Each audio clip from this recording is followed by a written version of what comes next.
lahat, talapakan mo natin ang ating grand upline.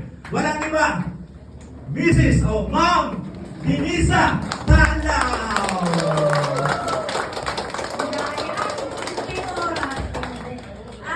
Sobrang bilis lang po ng i-present ko sa inyo, pero unang-una ko po na gustong sabihin sa inyo kung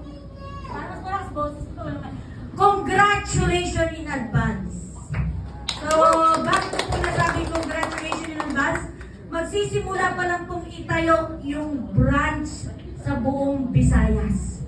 So, kung sino man po yung mga networker dito, congratulations, dahil malamang sa malamang, lahat ng sinalihan nyo, tapos na sa Manila, tsaka palang darating dito. Yes. Ang congratulations ko po sa inyo, ngayon pa lang tayo magbabranch. Yes!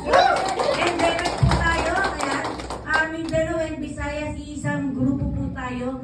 And ang talagang nakakabaliw, kwento ko lang, saglit lang po ito. Bakit nandito kami? Napakaganda ng product. Kagabi lang po, kahapon pa po ako, naglilinis ng ilong. Kasi parang may nakabara. So dumudugo na siya, nililinis ko ng nililinis, may nakabara pa rin talaga sa paghinga ko. And then naisip ko, teka nga, natulungan yung pugita ko,